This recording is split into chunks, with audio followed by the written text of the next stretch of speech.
All right, let's get more on the car market, latest trends, and what to expect going forward with auto expert and car coach, Lauren Fix. Lauren, good to see you again. Thanks for joining us. Thank you for having me. So, Lauren, 2015 looks set to be the best year ever for U.S. auto sales. The December sales data isn't out yet, granted, but analysts are forecasting that around 18 million cars were sold in the U.S., and that will be the highest total ever, beating that record set back in 2000. So, Lauren, what do you attribute that to? Why has this been such a bumper year? Well, first off, you have to remember that gas prices are low, so people that had vehicles that may have not got great fuel economy, now is a good time to purchase other vehicles. And then there's still people buying SUVs.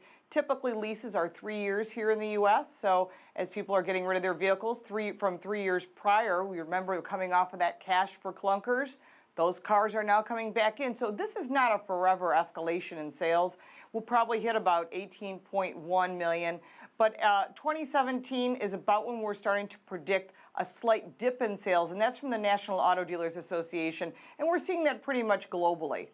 Well, Lauren, you mentioned the Cash for Clunkers program. And keeping in mind, just 6 years ago, the big U.S. auto giants, GM, Ford, and Chrysler, were in dire straits following the financial crisis. Detroit had practically become a ghost town. How would you describe their status now? What's your outlook for 2016 for the big three? Well, very interesting. Ford has done a great job becoming more global, using global platforms. As you see, they're starting to, Mark Fields, who's the current CEO, is starting to work with his old buddy who used to work at Ford, John Krafcik, who then went to Hyundai, then TrueCar, and now ABC or Google. So that's going to be a really interesting partnership and very smart on Ford's part. They're really starting to reinvest in a global platform. General Motors has really improved their product line. They've pared down some of their other types of brands in order to really focus on their 4 core brands, all new revamped product. So you're seeing new product, new autonomous type vehicles. We're getting that sort of flavor, that new technology, because they have to compete with the Germans and the Chinese, the Japanese, as well as the Koreans. Lauren, and then FCA, which is Fiat Chrysler, has added in Fiat. Of course, they still have Ferrari, and they've totally redone their whole lineup and rebranded, including making the truck the Ram line. Lauren, let's focus a little bit on those self-driving cars. As you mentioned, Ford and Google looking like they're partnering up there. What's your take? How long before this is actually a reality? Well, I think it's going to be quicker now. When Google was trying to do it on their own, they had brought a bunch of journalists out to prove that their autonomous car really works, because we've been seeing Google cars running around for a long time with the mapping. Well, the problem was the state of California said you still have to have a person behind the steering wheel. So that took away the lack of no steering wheel, no pedals, and basically we're riding in a pod.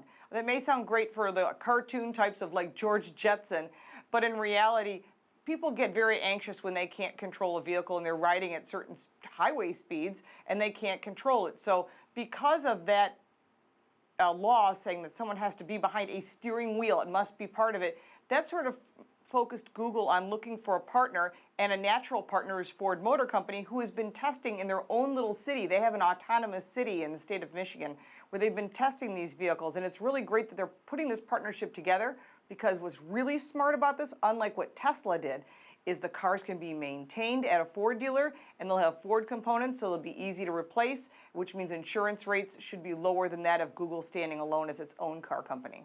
All right, Lauren, there's also some talk that Apple could be entering the car market. As per usual Apple style, it's been very secretive. What are you hearing about that?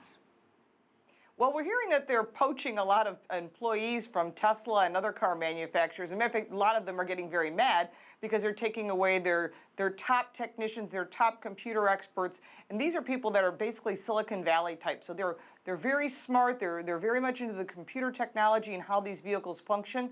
And Apple has not released anything as of yet. And typical Apple style, you won't see anything until they're really close to getting it out, and they'll leak out what they want you to hear. I'm sure that everyone's under wraps and they've signed agreements not to disclose anything.